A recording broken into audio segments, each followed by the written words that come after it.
Welcome back to the online Women's Basketball Summit. Today, my guest is Shelby Turcotte.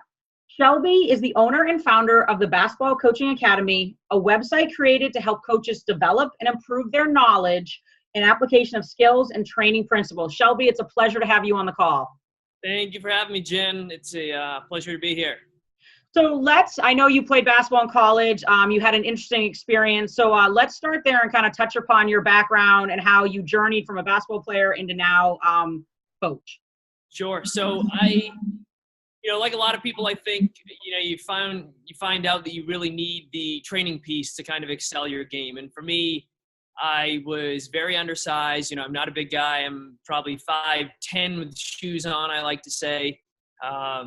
In high school, I finished out probably 140 something pounds.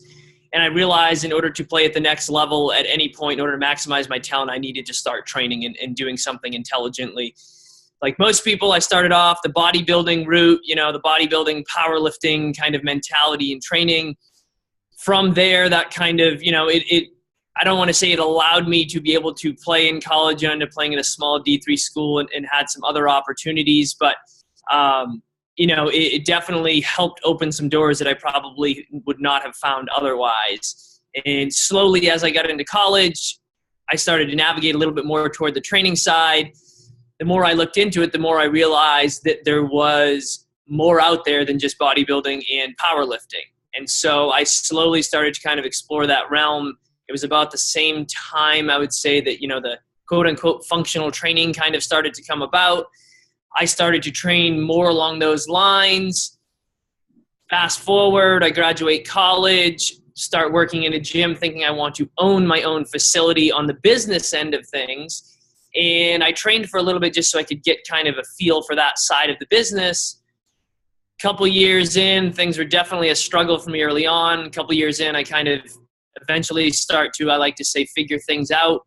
And things started to grow from there. And, I think part of that is, kind of that mentality of realizing that, training is a tool to help people get certain results or get them to a certain location. And for me, I like to think most of what I bring in terms of teaching people about, life in basketball and training and whatnot comes from my experience, as an athlete. And then later on as a coach, I coached high school basketball for a while, worked some camps. I've had the full gamut in terms of experience from the performance side of things all the way through the skills side of things. So I have a full spectrum and have had I would like to say, a good experience in terms of something now that I can pass on to, the players and coaches that I work with.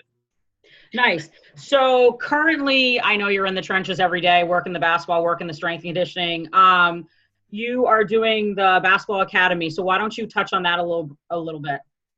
Yeah, absolutely. So Basketball Coaching Academy, I ended up starting because I realized there was a need in terms of having a better quality, a higher level of coaching and education for youth up through like high school and college coaches. It's really put together to give I don't want to say like a done for you, but we've set it up so that it's courses that allow coaches to implement various training pieces into their practices, their skill development and whatnot.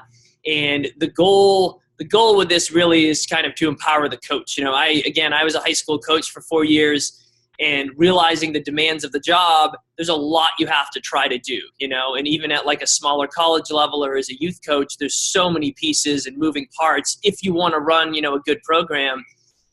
And so the goal of this is to make it easier on the coaches. The goal is to teach them about all aspects. I have some guys and girls coming on board, including yourself, to hopefully help empower the coaches and teach them, for everything from the skills piece and the performance side to the nutrition side and all the way into even like the mental training and that piece of the puzzle. So the goal is to have it be a complete resource that coaches can go to, know they're going to get quality information, get the latest and greatest in terms of research, in terms of, like you said, in the trenches, experience that people are putting out there and really have it be a one-stop shop. Nice. I like that because same as with the player, I mean, they get all the attention of like on the skill training side, practicing side, but we don't address everything else, which with a coach and a player, there's a lot going on. So I think that's awesome what you're doing. So I know that you talk a lot about athleticism is a skill and it can be learned and it can be developed. So let's touch on that and your thoughts on athleticism. Yeah. So, one of the things as I started to get into the training piece was I started to learn and realize that, I had a lot of kids who had, aspired to play college sports. And I saw a lot of basketball players early on, probably in part because of my background, but I saw a lot of basketball players early on. And being in Maine, and not that Maine, isn't a lovely state, but we aren't pumping out a lot of high-powered, great athletes that just naturally, have those abilities. And yet, again, they still aspire to play at the highest levels. So one of the things I started to realize was for most of those players, and honestly, the more I worked at camps and saw kids from around the country, is the number one thing I felt like that was holding people back from getting to the next level wasn't even skills per se, is they weren't athletic enough. They weren't fast enough. They weren't quick enough. They weren't coordinated enough. They weren't springy enough. They weren't explosive enough. They didn't have, the right reaction ability, all of these different qualities that I feel like you can train and develop. And so I started toying around with it. And fortunately for me, I see a lot of athletes over a long period of time, so I can watch them develop. So I can see a kid who comes in who I would classify as not very athletic, and over the course of years, watch him gain or improve certain qualities that I would say were honestly very subpar early on, even on like a local level, and then watch them go to a level that, for college teams puts them at the front of the pack. And so, this is now my 13th year in the trenches, doing stuff either in the performance side in terms of being, in the weight room, doing speed and agility and running that gamut. And then for years, I did a bunch of skill stuff at the same time. And I am fully sold now that athletic piece that, yeah, you can't change genetics. I mean, let's be honest. I can't, I'm not your parents. I don't play the role in terms of how genes come into play. However, I firmly believe that most people never develop their athletic potential. And I don't think most people train it the right way, especially over the long term. Nice. I 100% agree with that. I mean, playing Division I college basketball, I always thought that, it's not so much skill from going to high school to college, it's speed and strength. And that's why I am a huge component of with girl basketball players is to get them in the weight room, get them with a strength coach so they can work on both parts. So let's touch on kind of what your thoughts are on strength training, developing and benefits with strength training when it comes to speed and quickness and athleticism. Yeah, and it goes back kind of, I don't want to say full circle, but it definitely goes back to that athletic piece. And the one thing that I learned, again, I started off with the typical, bodybuilding, powerlifting kind of mentality. And sure, I put up good numbers at certain points in terms of the major lifts, but the one thing I noticed was I didn't really feel like I moved any better. Yeah, I could squat more, I could bench more, I could deadlift more, but I wasn't able to necessarily feel better and feel more fluid on the court when I played. And so as I started to explore more, I started to realize that, things like plane of motion come into play in different stances. So my mentality is really that in order to be an athlete, you have to learn to train the body in terms of strength. I always say it's athleticism is really coordinated strength. It's your ability to apply strength, power, force in different planes of motion from different positions. And in the game of basketball, it is almost never in a completely straight line or straight up and down. Even going for rebounds, you're moving, you're cutting, you're drop stepping in. So anything that even is remotely close to the same involves another element. Rarely are you going in a straight line for more than a step or two. Even in the open court, you're slightly weaving, you're zigzagging, you're changing pace, things like that. So when we train, the mentality is we want to learn to develop movement and plane-specific force. So we do things from different stances similar to what you do on a basketball court, side to side, forward to back, offset like you're accelerating by somebody. And we work most of our strength stuff out of that as well. And everything really I look at it like I guess I always tell people it's like a recipe. Like there's a certain order that matters and a certain amount that matters. You just can't put in as much of what you think. And, more flour in a cake is going to make a better cake, or more sugar in a cake is going to make a better cake. So we take that approach of just the right amount of what you need to drive the certain stimulus, and for basketball players, again, exactly like you said, the issue for most of them is the pace of the game and, the speed, the athletic ability is the difference in terms of changing from high school to college. It's dramatic for most people because most people don't prepare. And I want athletes, at least that I see, coaches that I work with, I want them to feel like that they have that edge, to develop, again, that plane and movement specific force and strength for their players on the court. I do always tell one quick story. I remember I had a basketball player who's a very good basketball player, was Mr. Basketball, went on, played on actually one of the best prep teams in the country, later went on to play Division I. And one of the differences in watching them play against stronger and bigger competitors was, while the other competitors clearly could lift more in terms of the weight room and followed more of an old school approach, they couldn't do anything with them on the court because your ability to, again, apply strength in certain positions matters, and you don't need huge arms. You don't need to have, this monstrous squat to be more athletic, be more stable, prevent injury, those types of things. You don't need that. What you need is something that's specific to the sport. So, that always comes back into play. And I like to try to get parents, coaches, athletes to really focus that, the weight room is a tool. The speed work, the agility work we do is a tool to drive the on-court piece. It's purely here to support it. I want the results to show up on the court, not necessarily in the weight room. Like, yeah, we can change numbers and that's fantastic and you have to do it. But the reality is I want you to see it on the court. I want, you to notice a difference in that first step. I want you to feel like you're more stable. I want you to be more resilient to injury so that you can spend the time on the court. Because if you're really strong and you're sitting the bench because you're injured, you can't help anybody at that point, So, that's again, is that same approach, like you said, firm believer in developing that whole athlete or whole kind of athletic personality for the people that we come in contact with. Nice.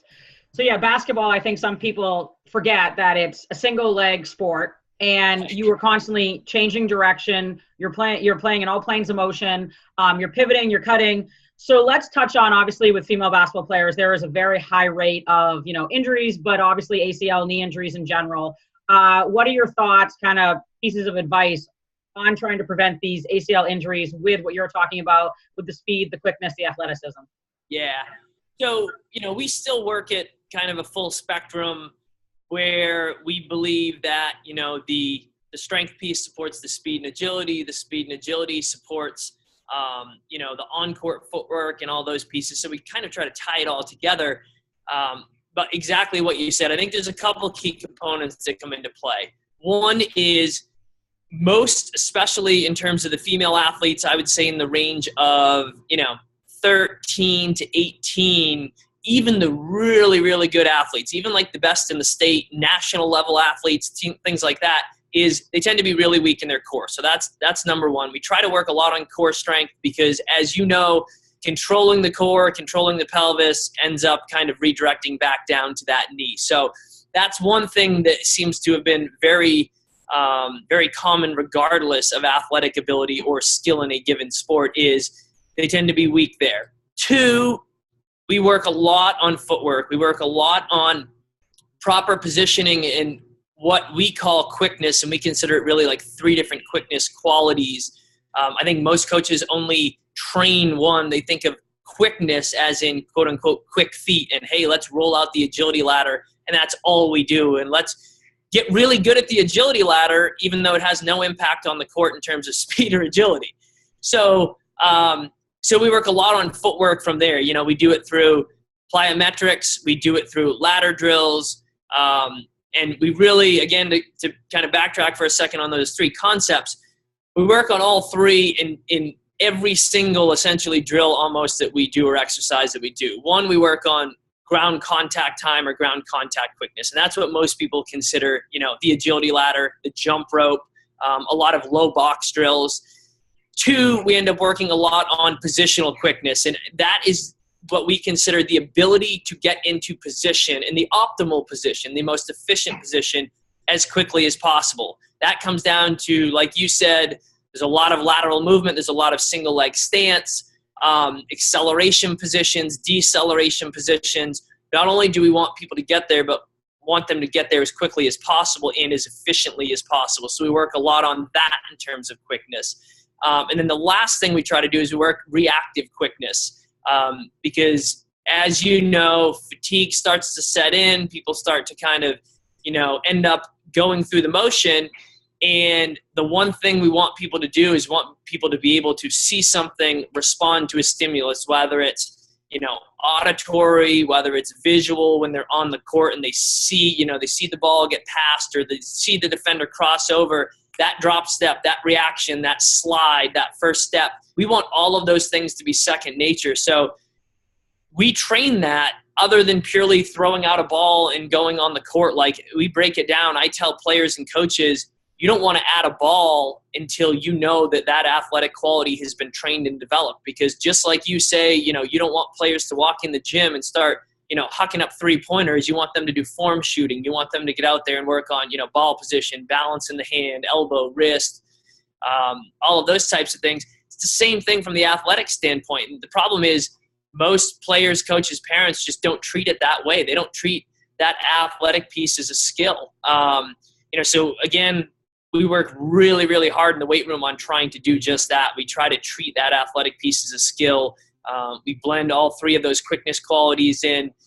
When I was a coach, found a way to do it, again, working it into practices, things like that, into drills. There's so many ways, even with limited time, with limited space, to be able to help, as you said, prevent things like knee injuries, because, foot contact, ground contact time, hip stability, core stability, those things keep coming back over and over and over and over in terms of reducing or preventing, the risk or incidence in terms of knee injuries and ACLs.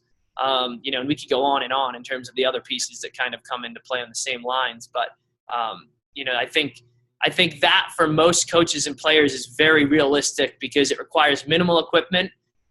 It works nicely in terms of blending into the skill piece, and it can not only, again, reduce the risk of injury, but it can help you move better. It can make you quicker, faster, stronger in terms of position on the court. So, I'm sold, Jen. I don't know about you, but. Nice. That was some great pieces of advice on the quickness. I want to circle back on one thing, and then we'll go on to how to tell coaches how to implement this. You mentioned the core is very important, obviously, with female athletes and injury prevention. Give two or three kind of specific core drills you do, since I am not a big fan per se of the crunches and all that. So again, I just want you to touch on how you do the core training. Absolutely. Well, so real quick, and I'm probably with you on this one, in terms of belief of defining the core, right? So we consider really the core, the trunk of the body, as kind of like a middleman in terms of movement. The goal of the core is to resist and prevent movement in terms of the trunk before anything else takes place. So we tell athletes, same thing, the days of quote unquote crunches in terms of lots of movement through your midsection is kind of gone. So we try to tell people you are training it so that your limbs can move. If your core doesn't stabilize, you're going to use your legs to hold. You're going to use your arms to hold. We want the opposite. I want your core to hold so you can move your legs when you run, so you can use your arms when you are shooting, when you're riding somebody off of a cut, things like that. So we train it that way. Now, we do some things that, we do on your back and that are quote unquote not functional early on. However, we always work back into something more stance-based, on your feet, things of that nature where it matters a little bit more. Early on, we do things like supine leg holds where we go on your back. You put people, legs straight up, back nice and flat, where they can work on maintaining that flat back and keeping the ribs down and kind of keeping things engaged on that front side. We consider that like a front to back or a sagittal plane or an anti-extension type of movement. Again, requires no equipment, can be done wherever. That's one of the reasons we like that. We do then work into things you like your more traditional, planking stuff that's prone, face down. And then we start to work into more complicated, more integrated, anterior core work with things we do, like some overhead reaches, things like that with cables, with bands, things that are a little bit more dynamic, a little bit more functional in nature. And then, to backtrack to the knee piece, we do a lot of lateral work, the mentality of like side planking, suitcase carries, things like that, which, are so trendy now. I think sometimes people actually forget that there is a use behind them other than purely doing them. And we do that because in part it integrates the hip in with that lateral core, which again goes back to control the knee, and that foot piece with the quickness. So we tie all that back in together. I think those types of things, we can throw up a couple links to various exercises for, some tiered stuff. But I think, like you said, the biggest takeaway probably for coaches, for players, is that you need to realize that the core does things other than purely crunch. And the goal is not even to do that. The goal is really to prevent movement, resist movement through the trunk, to keep the body on balance and stable, so then you can move from there. So it is a middleman. Again, is another one of those, like, you only need to do enough core to allow your body to function. Like, it is a support system to allow you to create force. So it helps you jump higher. It helps you run faster. It helps you move quicker. It helps you be more on balance, resist more injury, things like that. So, we start there. Once people, they improve, again, we try to integrate it into more dynamic, more total body exercises, more things with kettlebells, more things, with dumbbells, higher level movement, suspension systems with the TRXs, things like that. We start to work the core into those pieces so we get more bang for our buck in terms of training. Nice. I couldn't have said that better myself about the core. That was awesome. So we're kind of circling back now, going kind of with the quickness and what you touched on. Your best piece of advice for coaches, how to implement the quickness training in their practices, with everything else they need to touch on with the limiting time they have with their athletes. Yeah, and that's tough. And the one thing I will say, having been there for 4 years, is it is definitely challenging. You're trying to fight for gym time. As a coach, you're never satisfied no matter how much gym time you have. There's always a million things you want to try to go through. So one thing that I think is key, or two things that I think are key. One is when your players get there, similar to what we do in the weight room, is having them arrive early and be productive before they get out on the court, right? When they're in the locker room and they're getting ready to come out on the court, guys, girls, doesn't really make a difference. Trying to get them to do their core work. We do a lot of stability and balance work. We do a lot of single leg work. We start with balance stuff and then start to work that into single leg hops and things of that nature. So again, we go back, we talk about controlling the foot, controlling the knee, to go back to that knee piece, controlling the hip. So 10, 15 minutes before you get on the court, one is you can integrate dynamic warm-up stuff. You can integrate the balance stuff. Even usually in your locker room, you can fit down or throw down somewhere on the side of the court, like a half a ladder, like a 15-foot ladder, things like that. So we used to do that type of stuff before we even hit the court, so that once we hit the court, we could actually be productive. So my first piece of advice is, again, you get a 2-for-1 right there. One, you train the athletic quality in terms of getting people warmed up and improving, things like balance, core, things of that nature, stability, quickness. You can do all those. Then when they hit the court, you don't lose gym time.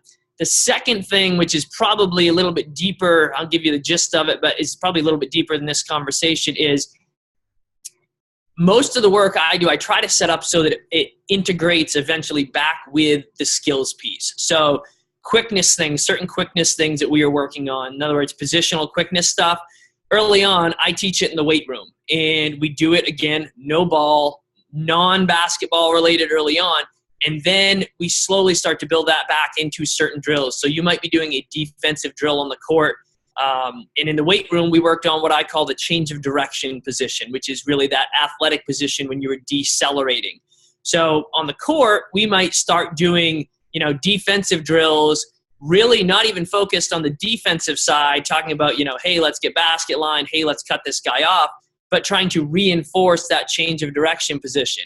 Then we start to integrate it back in. So it's not even so much that that it's not already taking place. I guess it's more of a point of emphasis. Is like when you're a coach, rather than just yelling at your players to work harder, teach them how they can move more efficiently, teach them how they can move more effectively. And there are definitely some drills. We do shooting drills. We work on positional quickness stuff of trying to get back into position. We work on transferring like a split to a square stance or a square to a split stance. We lateral position where feet are side by side, and we work on dropping into like an acceleration position. All of those things take place on the court without even thinking about it. And the goal, again, is figuring out how you can implement that into your practice. So we do the positional quickness stuff on the shooting drills. We do it on the defensive drills. We do it on the ball handling drills. We do specific footwork that started out in the weight room as ladder drills, just agility drills. And on the court, we start to work those into ball handling drills. We start to work them into defensive drills because there is a method to the madness, again, in terms of trying to do it. One of my biggest pet peeves, people throwing out the agility ladder for the sake of the agility ladder and then trying to crank through the agility ladder. And they are unbelievable. They're like Olympic level worthy of the agility ladder if it were an event. Problem is it's not.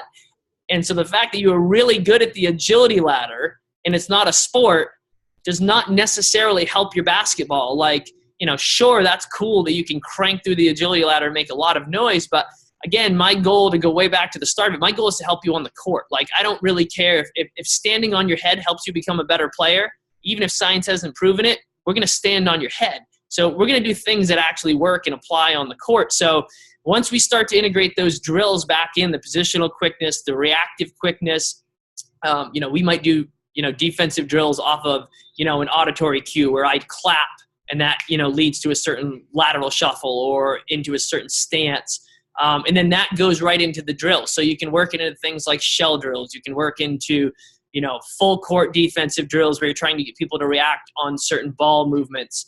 The biggest difference, to go back again, I think, is you have to come in with a point of emphasis, and you as a coach have to realize that you need to train the skill before you train it in terms of basketball. Like, you, again, keep athleticism and basketball separate early on. And then as players become better and more efficient, then you can start to simply, I don't want to say ignore, but then you can start coaching more of the basketball piece and less of the athletic piece. Nice. That's some great pieces of advice for the coaches out there. I love that you kind of just hammered home, just work with fundamentals and then kind of build from there. But also how you touched upon like doing a warm up, getting to the basketball court early.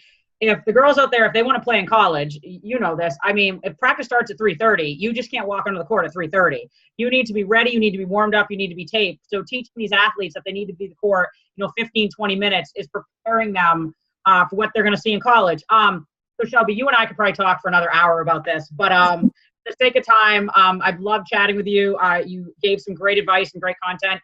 If people want to find more about you and your basketball coaching academy, where can they find you online, website, social media? Sure. Basketballcoachingacademy.com. New website. Again, it's course-based. The goal is to have it be easy to implement. Players definitely could use it. It's a little bit higher level, so it's really geared more towards coaches, and again, trying to find an easy way to implement things into their practices. Talk about quickness, speed, performance. There's skills pieces from shooting, ball handling, all that stuff. Again, on through like nutrition and everything. We run the gamut there. And then, Facebook, again, same thing, Basketball Coaching Academy, Instagram, Basketball Coaching Academy. So definitely if you do a Google search, we're out there. You will find us. There'll be no trouble in terms of finding that. The goal, to kind of reiterate, Jen, exactly what you said. I mean, the goal really is to empower the athlete, the goal in a whole. Teaching the coaches allows us to reach more people, allows us to get more athletes, and so many of the coaches are the liaison between getting the players to where they are and where they want to be. They're the ones in the trenches. So my goal is to figure out a way to help them to ultimately help the athlete. And like you said, this day and age, with so many people wanting to play in college, the one thing that my dad always said to me that I keep going back to is you know, he always used to ask me when I was a kid if I was putting in as much work as I could. You know, he's like, you do realize somewhere out there right now, somebody else is doing this. And if you guys are competing for the same spot, did he work harder than you? Did he put in more work than you? Did he improve that much, you know, that much more than you because, you know, you chose to do whatever? So, you know, I'm a big believer in taking the time and doing things the right way. And it's doesn't really matter what end of the spectrum you're on. You know, now I'm in the weight room, and I kind of take that same mentality. When I was coaching basketball, it was the same thing. Like, I wanted my team to succeed. So, you know, it's got to be that approach in terms of realizing that, you know, to get to the next level, one, you have to find great resources. Two, you have to put in the work to actually do it. You know, so if there are athletes, coaches out there listening, hopefully, you know, that hits home with them, in realizing that, you know, to backtrack to you, that, you know, the athletic side of basketball is here to stay and will only get bigger, because the realization for people is it's a game changer in terms of, you know, helping your team or helping your athletes or helping yourself, you know, maximize your talent, you know, on the court. So. Yeah, awesome. I mean, that right there could have been the golden nugget of the whole interview. That was a great piece of advice. So Shelby, it was great talking to you. I obviously hope I will see you soon so we can talk more about basketball and everything else. Have a good day, buddy. Good deal. Take care, Jen.